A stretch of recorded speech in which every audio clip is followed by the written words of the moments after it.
Oh no, as a matter of fact, there seems to be some kind of pulling back on it. The committee process that is currently in place has the Planning and Development Committee that's currently chaired by Barbara Rose Collins, as being that one committee which I'm not a member of. So I have to do my own homework on those kind of issues.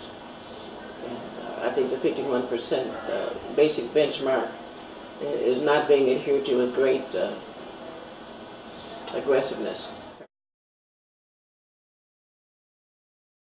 It was my resolution that called for it in the first place, so it's being, as a result of resolution, reintroduced. So I'm calling for the executive branch to make it happen. Did occur through an executive order, but if the executive branch is not effectively instituting its own executive order, then that's an issue that the people should demand.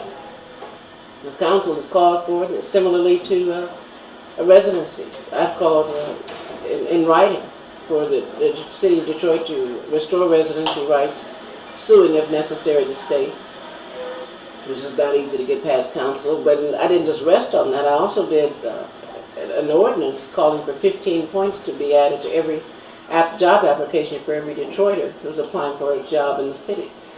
So if you get 70% on the city test, it becomes 85% if you live in the city. And this was done in direct response to a firefighters academy that we had to stop a class of 35. Only 3 people who finished the class were Detroiters. We had a ton of complaints filed by people from all walks of life in Detroit who just showed up at a council meeting. One of them was an attorney, somebody who had graduated from law school, passed the bar, and incredibly was told they didn't pass the test. Meanwhile, I had Russ Ballant, who's a current candidate for the school board, came to council and informed us that he knew someone inside of Human Resources that was deliberately providing a disincentive to applicants that came from Detroit. So it was stacking, doing something inside to devalue Detroit applications, and that. So I was horrified over it, because firefighter jobs are good jobs. You can work 2 days a week, and it's considered 40 hours. It's a 24-hour shift 2 days. And people who are paying taxes, who are paying for the Firefighters Academy, first of all, should not be denied opportunity to fairly participate. And secondly, if you have firefighters, 35 class and only 3 from Detroit, no women, no Latinos, no Middle Easterners, most of those people, the 30, came from way away, 2-3 hours away. And it's, what a terrible, sad state for a city like Detroit, with the kind of demographics we have, to have folks just routinely barred from participating. So this residency issue deserves to be fought, and I think that it deserves to be litigated. Because you cannot have at this point, more than 40% of the city's budget is going to uniformed employees, and 60% of them don't live in the city. That would impact the city's tax base and our fiscal base, just like the city schools. More than 70% of the teachers don't live in the city. So if the folks who are teaching our children, if the people providing services in the city lived in the city, think what it would do for our neighborhoods. Think what it would do for our school system. If these 60% persons who are reaping the benefits of Detroit dollars but not deciding to live here did that. Even in the city's own hierarchy. I found out just in the last couple of years that I fought for Monroe as the city auditor over another candidate because he was a Detroit resident. You know, he had a good resume. His former state treasurer, Lord Monroe. But my primary reason for fighting for him was because he was a long-time Detroit resident and didn't have to be coached to come back into the city to apply. The deputy director, currently, I discovered, a long-time city resident, auditor general. But as soon as that ban was lifted on residency, moved out of the city. It just doesn't look good. It doesn't feel good to have folks who represent the city who have leadership positions in the city to decide they want to live elsewhere. You know, if Detroit is good enough to pay you, it ought to be good enough to live in.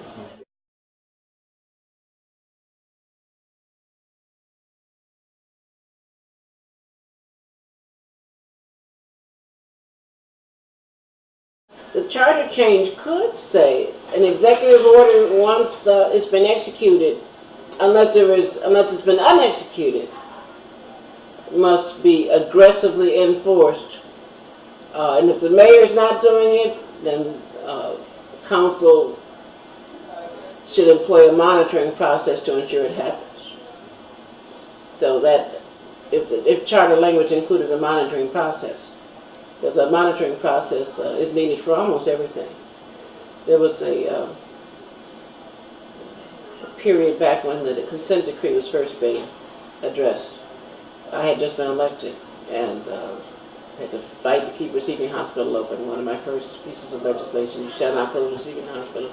Mary Young transferred it to DMC on the premise that it had to provide services in perpetuity. Then we got thrown into the business of the consent decree that summer, in July 2003.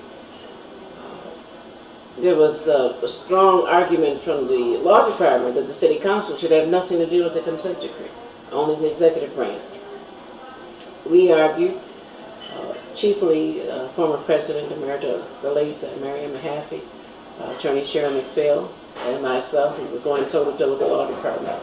I had just come from Conyers' office, so I had contacts with the Justice Department and with the consent decree business in LA, and contacted, I knew Saul Green, that he used to be the manager for Cincinnati, and with their consent decree, and I checked, so I said, no, these other city councils had something to do with it, so this business of hands-off in Detroit is not correct. We sent something to the judge, Julian Cook, saying that we wanted to intervene in the case, and the judge said that we had the right to approve or disapprove the consent decree findings, including the monitor, but declined to allow the city council to intervene. One city council member, unfortunately, tragically wrote a letter to the judge saying that I don't think council should have any role in it. That was Sheila Cochran, who now is calling for the monitor's head in a deep investigation without acknowledging that she wrote a letter to Judge Cook saying the council should not have any part in intervening in that. Mm-hmm. So but monitoring everything is key.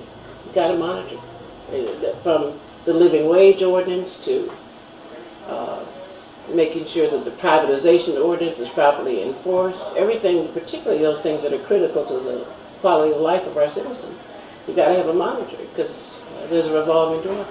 People change, but the law should not change. The enforcement of the policy should not change. And that 51% executive order should not change. I don't care who's in the office.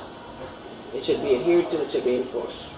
We fought for it too hard.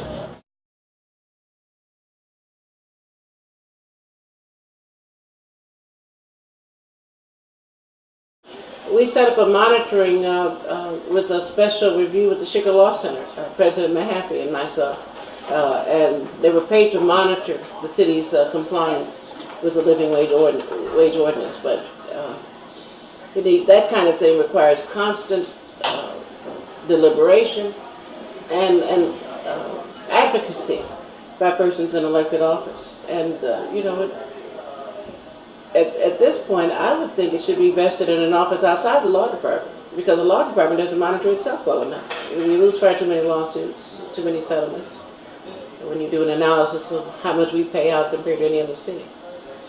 I believe it should be vested either in the Research Analysis Division or even in a third party. Some third, whose role is only to monitor the enforcement of city policies, particularly those that are under the radar.